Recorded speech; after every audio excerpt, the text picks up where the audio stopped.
हमारे देश में इंडियन एयरफोर्स से जुड़ा एक खास प्रोजेक्ट शुरू होने जा रहा है। दरअसल गुजरात के वडोदरा में टाटा और एयरबस का एक जॉइंट सेटअप होने वाला है। यहाँ पर एक प्लांट लगने वाला है। इसके लिए टाटा ने यूरोपियन कंपनी एयरबस के साथ मिलकर एक डील की है। यहाँ पर भारतीय वायुसेना के लिए C-295 ट्रांसपोर्ट एयरक्राफ्ट बनाए जाएंगे। इस प्लांट में कुल 40 एयरक्राफ्ट बनेंगे, जबकि 16 एयरक्राफ्ट बाहर से मंगाए जाने हैं। ऐसा पहली बार होगा जब C-295 जैसा अत्याधुनिक एयरक्राफ्ट यूरोप से बाहर किसी देश में बनने वाला है। इस एयरक्राफ्ट से जुड़ा ये प्रोजेक्ट भारत के लिए इतना खास क्यों है, ये जानेंगे, लेकिन उससे पहले हम C-295 एयरक्राफ्ट क्या है ये जान लेते हैं। इंडियन एयरफोर्स में कई प्रकार के एयरक्राफ्ट का प्रयोग किया जाता है। C-295 एक ट्विन टर्बोप्रॉप ट्रांसपोर्ट एयरक्राफ्ट है।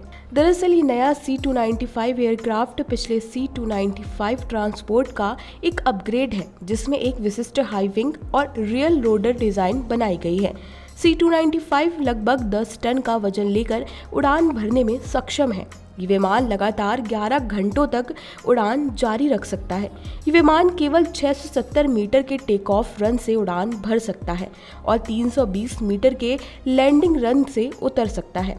छोटे टेक ऑफ और लैंडिंग क्षमता के चलते C-295 एयरक्राफ्ट दूर दराज की जगहों तक सैनिकों और सामान को ले जा सकता है।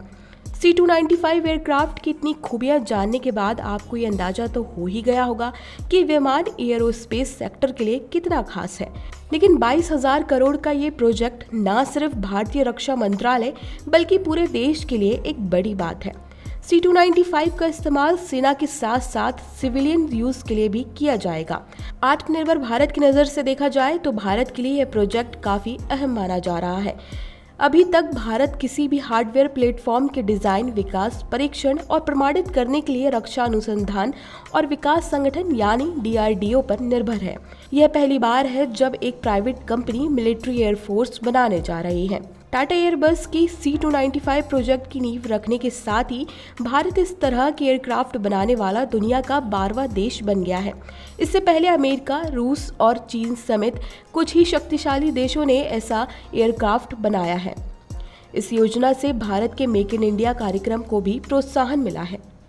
गौरतलब है कि भारत के विनिर्माण क्षेत्र को बढ़ावा देने के लिहाज से सितंबर 2014 में मेक इन इंडिया कार्यक्रम की शुरुआत की गई थी।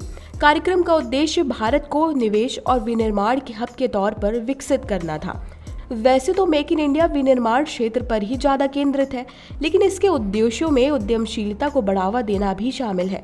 इसका लक्ष्य निवेश के लिए अनुकूल माहौल बनाना और आधुनिक और कुशल बुनियादी संरचना तैयार करना है।